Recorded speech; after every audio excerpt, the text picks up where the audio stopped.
Hi, George. As you reviewed the tape yesterday of the running plays specifically, I guess you had 23 handoffs, 34 yards on those gains. Were there any where you thought that Miles or Savon could have created more, or was this, and I know no coach ever likes to blame everything on one group, but in all candor, were all 23 runs poorly blocked, or could either back have gotten anything more out of any of them?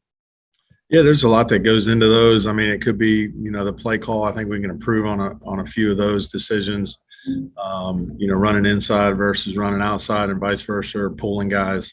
So, that's part of it too. But I think it's collectively we got to do a lot better from not just the line, but the tight ends, hitting holes if they're there. Like I said, some of them, they were uphill runs, especially at the end of the game there. And, I think that we definitely got to do a lot better than performance yesterday. One quick follow. I know Jesse was saying, yes, actually last week, Jesse Davis was saying that to establish the running game the way we want it, we can't continue gaining 1 or 2 yards on first down. How difficult does that make it for you as a play caller where you want to establish the running game, but if you consistently gain nothing or 1 yard or lose a yard on first down as you did yesterday, how can you in good conscience keep going back to the running game on first down if it never works? Yeah, it's a good question for really any play call. If you don't get any yards on first down, which happens in the pass, happens in the run, actions, then puts you in I wouldn't say it puts you in a little bit more predictable situation. So yeah, it makes it harder, and that's where you saw some of the rush getting to us too. So they did a good job of stopping the run, so give them credit, and then making us a little bit one-dimensional. Thanks, George. Go to Travis. Hey, good afternoon, Coach. I wanted to ask you a little bit about Jalen Waddle. Seems like he's had a bit of an uptick the last couple of weeks playing on the perimeter versus inside. I guess kind of a two-part question. What does that say about his progression as a pro at this point of his career? And also, what does that help you guys accomplish as an offense when he can be a little bit more versatile? Yeah, I mean, when he got here, we had a conversation about the receiver position and not just being a slot. And not just, that's kind of how we look at the tight ends. That's how we look at a lot of the players, whether it's back, catching the ball out of the backfield. And we want to be very capable of playing them inside, playing them outside, using them in motion, shifting them across formations. And as a rookie to absorb all that and then still be productive on both spots, it's a credit to him, his preparation, and knowing the DBs he's going against. There's a lot that goes into that. And he's done an excellent job, for his first year of taking that information and then going out there and being productive. David? Hi, Coach. Could you assess the pass protection? Was there a common thread as to why there were so many pressures allowed yesterday? Yeah, I mean, I think like I said, there's some plays that maybe we designed that involve the quarterback holding the ball a little bit that, I'd like to erase those from the call sheet, but and then there's some times where we got to do a better job at all positions. Like I said, tight end position or line position. There's some plays that we can get the ball out earlier. There's some routes that we can run that we shouldn't be spending time at the top of the route. So, protection and the run game, a lot of that, it looks like it's one position. I'll tell you that there's a lot of factors that go into that group and that production of running the ball, protecting, and getting yards on those plays. Omar? If I could piggyback on that, you said something that I really wonder about. How much, because of your protection issues, do you have to throw out of this playbook just because you guys don't seem to be able to protect at a respectable rate for either of the quarterbacks? Yeah, there's some plays and some games that we're right on. We're doing a good job, and we're able to maybe hold on to it a little bit longer. And then others, like yesterday, where the ball had to come out of our hands. Again, it's those guys did a good job. Martin did a good job off the edge. I think there's some good rushes by Collins too inside. Those players are good players. We probably could have done a lot or a little bit more to help the line out. And when the game starts becoming how it was yesterday, we're trying to just get first downs and possess the ball, which overall, we ended up having more possession time than them, considering the turnovers, which, was really a phenomenal feat when you look at those numbers. I mean, because we never want to turn the ball over that many times, but to still lead in possession, give credit to our defense for getting the ball back. Al? George, staying somewhat on this theme about handling pressure, the Ravens, especially lately when they've gone against the Dolphins, have done a pretty good job of winning the physical battle up front. How do you handle a team like that that's so physical? And are there times when you might say use finesse to overcome whatever advantage they may have in the physical battle? Yeah, I mean, that's a good question. We're just getting started on them, really. We had a little bit last week to get to know them, if you will, and then now it's about putting it all together. So they're a good defense. They're a good team. They find a way to win. They turn the ball over. They create negative plays.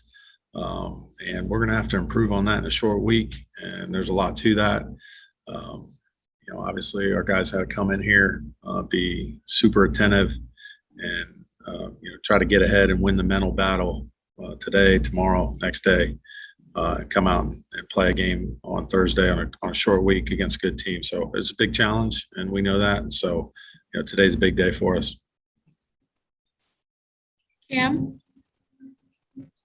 George, what's up, man? What are maybe the differences that you have to keep in mind when calling plays for Jacoby versus Tua? Yeah, well, every quarterback's different, and they have their strengths. And, we don't want to give everything away as far as how that goes, but, under center, in the gun, motions, shifts, alerts, empty, all of that stuff factors into, the quarterback's comfort level, and then being able to put that all together and making sure that whatever play call is going in, that there's a good understanding of all the different defenses or things that can align defensively for him.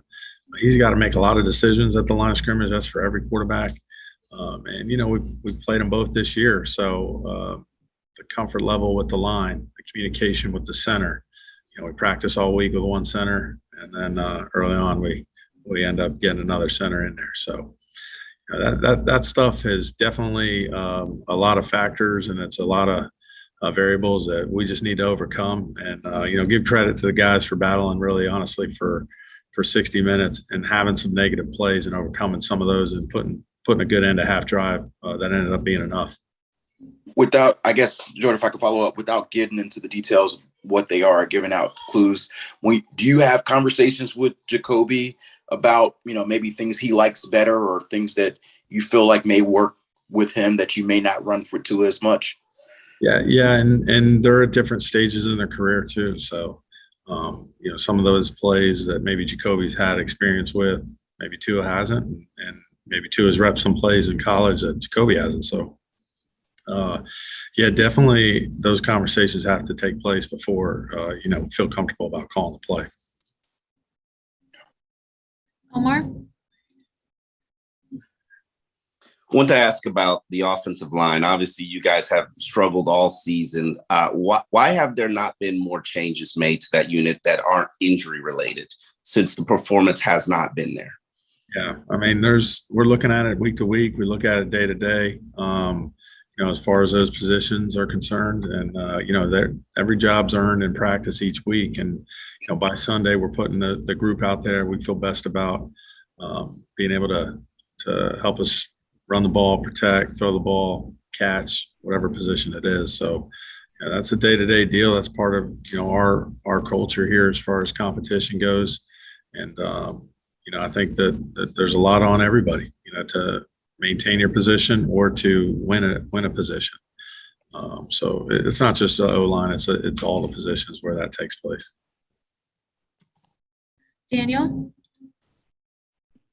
Hey, George, I know that the players on both sides are different. There's different coaching staffs, but just knowing that, the Dolphins defense, your defense, and the Ravens defense are kind of built in the same mold in terms of the mentality to blitz and pressure. How much do you think that maybe that familiarity will help you as you try to game plan on a short week? Mm-hmm. Yeah, I mean, we've gone against our defense and a lot of pressure, from training camp now, and sometimes it's different overall scheme, and so there's a lot of different blitzes that Baltimore runs, and we're going to have to be ready for them. They do a good job of getting in position to cover down after they pressure. So they're a good, sound defense. They're coached well. Got a lot of talent, and they execute and make big plays, whether it's a negative play in a run game, a sack. You find some quarterbacks really not knowing what side the blitz is coming from. Then there's a negative play or forced ball that maybe shouldn't be thrown. So we got our work cut out for us. It's on all downs. It's everywhere throughout the field, and we're going to have to move the chains and find ways to get first downs, hold the ball, and score touchdowns when we can. Hal? Dealing with the differences between Jacoby and Tua got me thinking about the fact that this is a short week and how much that might complicate things for you guys. Are you thinking you're going to just have to make a call maybe today or tomorrow, or could it go down to, game time like it did yesterday? Because everything is so compact this week. Right. And, the good thing is we knew this was going to be a short week early on in our season. And that's part of the NFL. There's those decisions that need to be made. Sometimes they're a little bit later than others. And as a professional, both guys need to be ready. And that's the way we're going to approach it. And we need to do a good job of game planning so that, there's not a lot of changes one way or the other. And those guys are both capable of leading us to victories. They both know that. We have a lot of confidence in them. And, what we put out there here in these next couple of days, next couple of hours, to be honest with you, are going to be important for those guys to make good decisions on whether they can execute those plays the way that we're going to, dial them up. Does anyone have a final question for Coach Godsey? We'll go one more question to Cam. Sorry, I'm ready to get out of here. I'm sure you got a lot of questions about the deep ball and maybe the lack thereof. I'm curious, when you're trying to create those big chunk plays, what are sort of the elements that you have to consider, when deciding to call, okay, I'm trying to run a go or I'm trying to run this deep route? Mm-hmm. I mean, everything's involved with that as far as, excuse me, what receivers are out there running those. We've obviously had some variety there at that position with some injuries, how we're going to protect it, and how many people need to be involved in the protection, max it up, release quite a few guys. So there's a lot that goes into that. I think, yesterday we really couldn't hold on to the ball too long. And, that's kind of how the game ended up taking place there. So, we had a couple sacks really for 10 yards there that we don't want to have, especially the one right there where we're in field goal range. So those type of things we got to eliminate. And sometimes it's better, although it may not be a huge play, to get the ball out of your hands and move the ball that way. So there's a lot of factors there. And every week we're going against a good front. I mean, the guys here at this level are excellent. They got great effort, especially this Houston and Baltimore. So we'll have to do a good job protecting it to get the ball downfield.